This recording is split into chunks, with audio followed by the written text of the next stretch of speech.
Okay, real talk. If a stranger asked you right now, what do you do for fun? Could you actually answer that in English without freezing? Oof. Right? Because I've taught this exact question to literally hundreds of students, and I swear it trips people up more than way harder grammar topics. It's such a simple question on paper.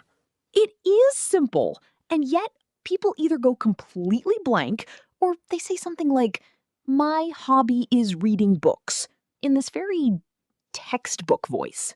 The textbook voice. I know exactly the voice you mean. You do the voice so well, by the way. My hobby is reading books, and also I like to swim. Like a robot filling out a form. Nobody talks like that. So today, we're fixing that. By the end of this episode, you're going to sound like an actual human when someone asks what you're into. Welcome to Vicky's English Podcast. I'm Vicky. And I'm Jeffrey. Basically, we do the talking, you pick up the English. It's a good deal. Before we start, everyone, please remember to subscribe to our channel. Yes, click the like button and please share our podcast with your friends and family. It helps us a lot. It really does. Okay, let's get into it. Honestly, this comes up constantly. Small talk, first dates, job interviews sometimes, meeting new people at a party. Literally any time you meet someone new. And most people have, 3 sentences memorized? I like reading, I like sports, I like music, and then the conversation just dies. It dies. Because real native speakers don't talk about hobbies like a list. We talk about them like little stories. There's enthusiasm, there's randomness. Sometimes we're a little embarrassed about them. Oh, always a little embarrassed. So that's what we're doing today. Natural vocabulary, real expressions, and how to actually keep the conversation going instead of just answering and stopping. Okay, so can I just say, I think the question itself is part of the problem. What are your hobbies? It's a very formal question. Nobody actually says that to me in real life. That's fair, actually. What do people say instead? What do you do for fun? Or even just, what are you into these days? Ooh, I like that one. What are you into is so natural. That's a great one to flag, actually. Go for it. So if you want to sound natural, ditch what are your hobbies. That's very formal, very job interview. Native speakers say, what do you do for fun? Or what are you into? Much more relaxed. And the answer matches the energy. Like, if someone asked me right now, I wouldn't say my hobby is running. I'd say something like, honestly, I'm really into running lately. It's kind of taken over my life. See, I'm really into? That's huge. That's probably the single most useful phrase in this entire episode. It really is. And it's flexible. I'm into hiking. I'm really into true crime podcast right now. It works for anything. It even works for stuff you're just trying. Like, I'm getting into pottery. Meaning you just started. You're not an expert yet. Oh, that's good. Get into, like the beginning of something. Versus I'm into it, which is more like an established thing. Exactly. Can I tell you about my most embarrassing hobby confession? Please? So a few years ago, I got really, and I mean really, into birdwatching. Jeffrey. I know how it sounds. No, keep going. I need details. So I'm living in this small town, teaching English, and my neighbor, lovely old guy, invites me out one morning at like 6 a.m. to look at birds. And I go, just to be polite. Sure. And then I see this kingfisher, this electric blue-orange bird just sitting on a branch. And something in my brain just clicked. Wait, really? From one bird? One bird. I bought binoculars within the week. I had an app. I was waking up at dawn on weekends. That's actually so wholesome, though. It was deeply uncool is what it was. I was 28 years old going, ooh, a heron, with genuine excitement. I basically fell down a total rabbit hole. Oh, fell down a rabbit hole. Good one. That's when you get way more into something than you plan to, right? Like it just pulls you in deeper and deeper. Exactly that. One bird turned into an entire identity crisis. Okay, but this is a perfect example, actually, of something it's totally fine to have a hobby that's a little, niche. Like, not mainstream. Very niche. Birdwatching is not exactly cool. But that's the thing. When you talk about it with that kind of energy, like you just did, it doesn't matter that it's niche. People get drawn in because you're excited. That's actually a really good point. Versus if you just go, yeah, I like birds, flat, no energy, nobody cares. True. So, is this where I get to disagree with you about something? Oh, here we go. No, hear me out. I think a lot of my students, when I was teaching abroad, actually got more comfortable talking about hobbies before they had perfect grammar. Like, they just started talking, mistakes and all, and the confidence came first. See, I push back on that a little. I think having a few solid phrases memorized, like the ones we're giving today, actually builds them confidence. You're not as scared if you already know I'm really into is correct. I just think you can overthink it. In real conversations abroad, I saw people communicate hobbies perfectly fine with broken grammar and big enthusiasm. Enthusiasm carries you further than correctness does. I'm not saying don't have enthusiasm. I'm saying both structure and energy. Fine. Both. I'll allow it. You'll allow it. Thank you. Okay, but actually, this connects to something. What about when you don't have a hobby? Like when someone asks and you genuinely don't know what to say. Oh, that's so common, though. So common. And I always tell my students it's totally fine to say something like, honestly, I don't really have one specific thing, but lately I've been, and then just mention literally anything.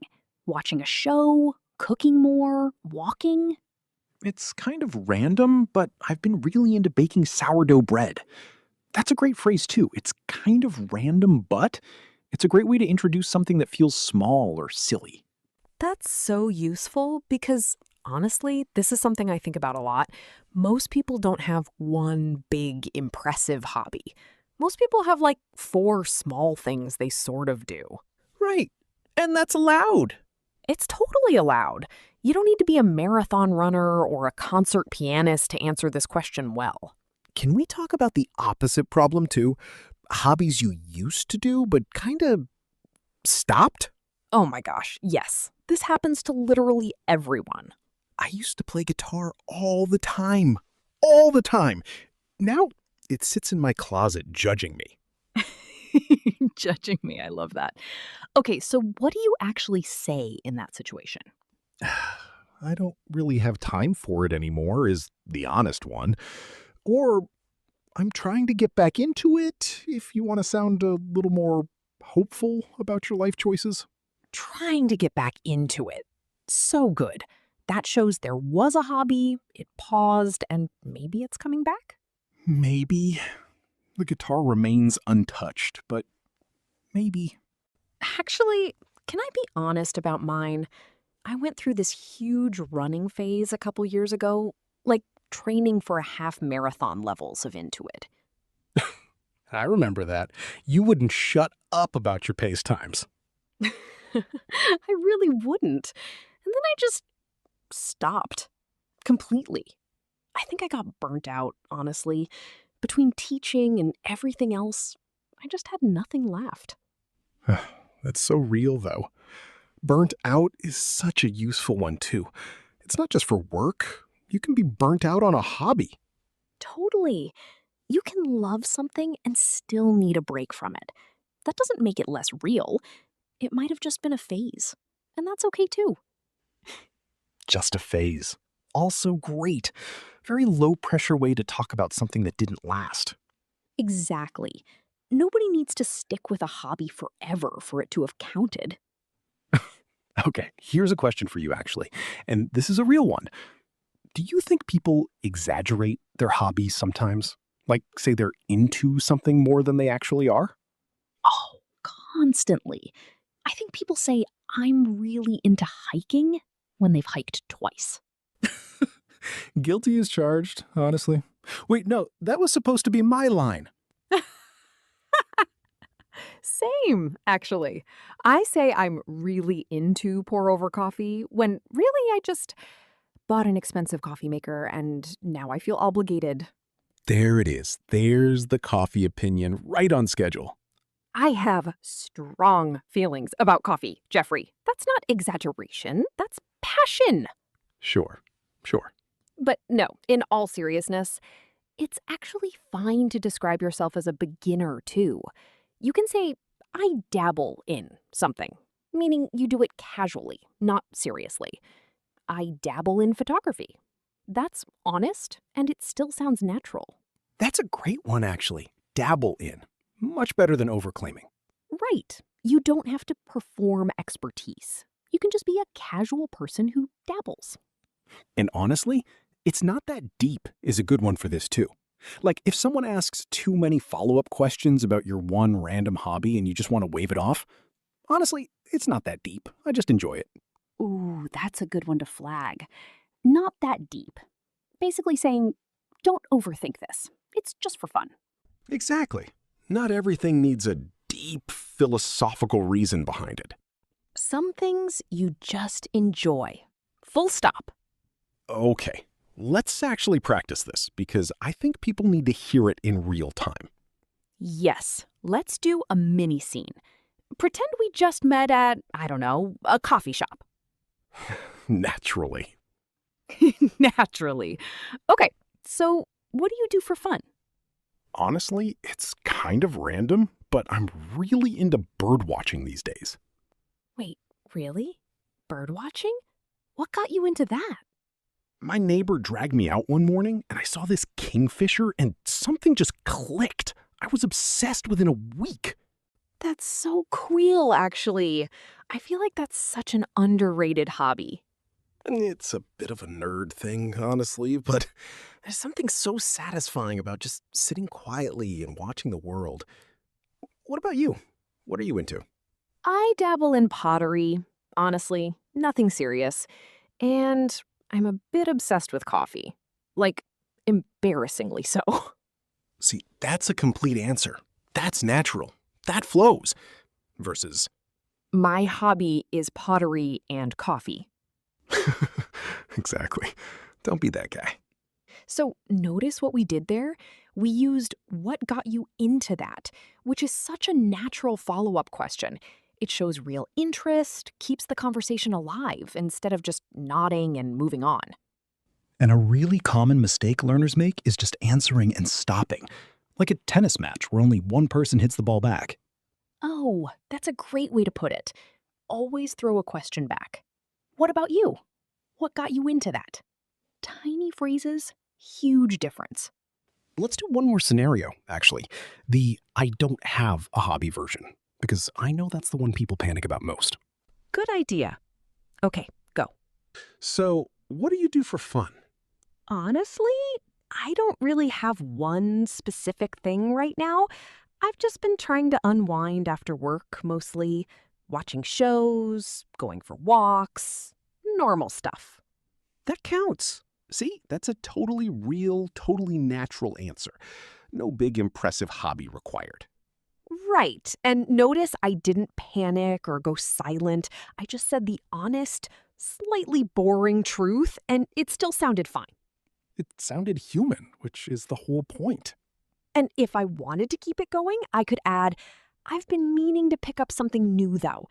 Maybe yoga. We'll see. Just keeping the door open.